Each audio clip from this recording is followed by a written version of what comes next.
are in the back of our minds so that we never have to think about that again because it was so traumatic. But if you ask yourself, you ask your inner child, your emotional body, your subconscious mind, these are just different names for the same aspect of your deep, beautiful self. If you ask her or him when they were first made to feel worthless, when they were first made to feel silly, when they were first made to feel rejected, they will, it'll come.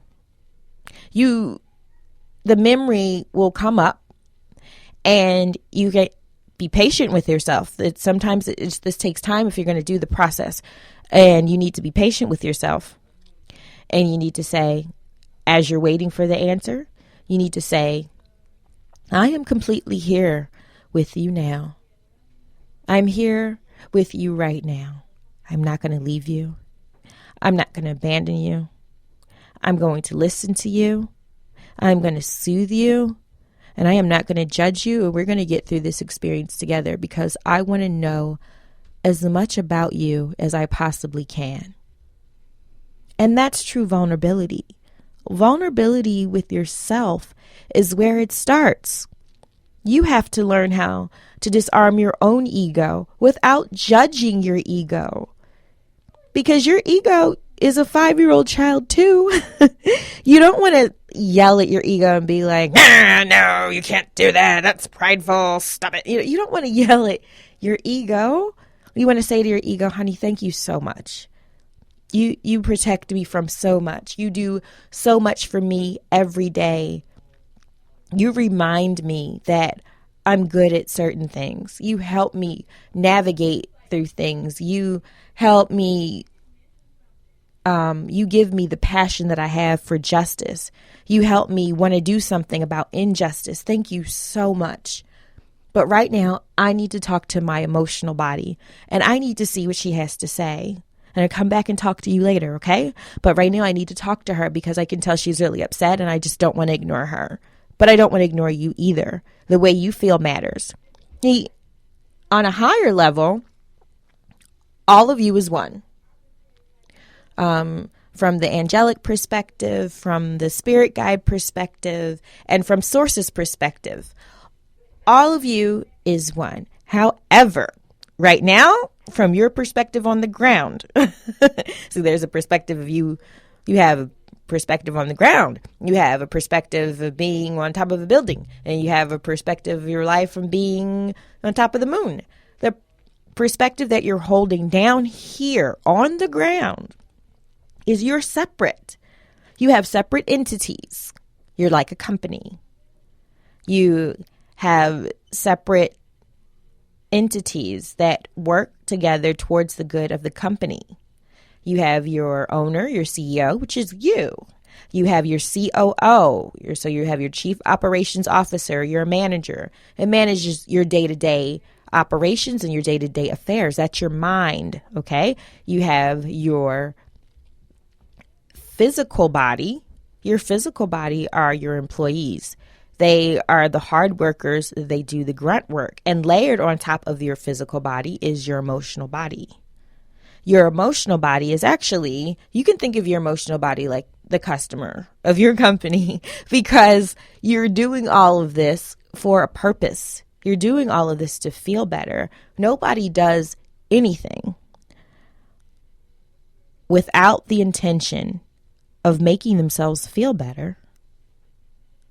So everything that you're doing it from the guide of your emotions.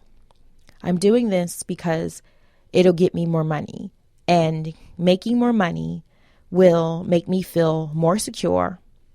It will make me feel better. I'm doing this because I will be loved if I do this, and being loved will make me feel better and I will not be alone, and that will make me happy. I am eating this because it will fill me up and it'll taste good. And eating something tasty will make me feel better. Every single thing you do is to make yourself feel better. Even when you do something that's detrimental to yourself. Even when you're self-harming because it's giving you a relief, a temporary relief.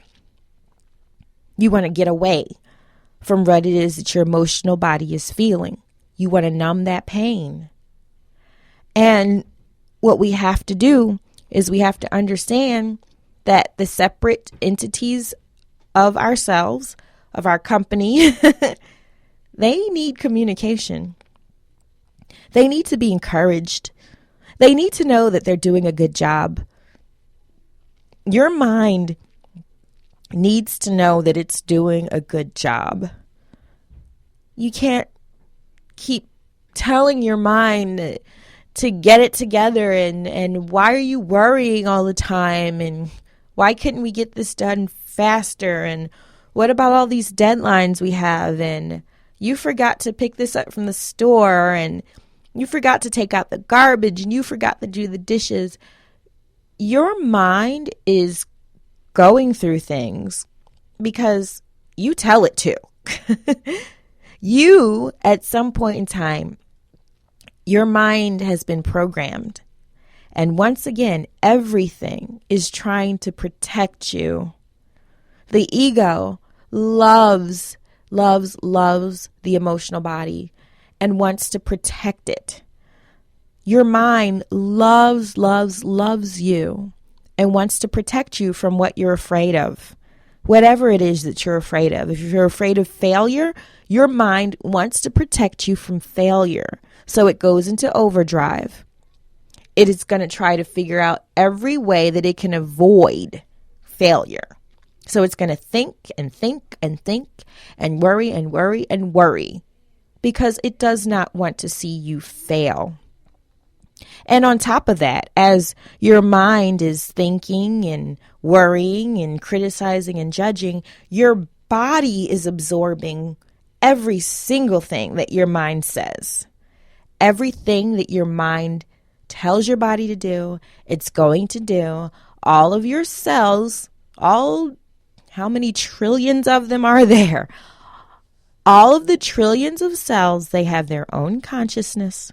They have minds of their own, and they believe every single thought that is transmitted to them through your mind. So your body loves you so much and just wants to work hard for you and just wants to produce for you and just wants to make you proud. So your body is going to do everything that your mind tells it to do because your mind and your body, they don't want to let you down. They don't want you to be disappointed with them. So why would you continue to work for a company, for an employer, for a CEO, for an owner that does not tell you that you're doing a good job?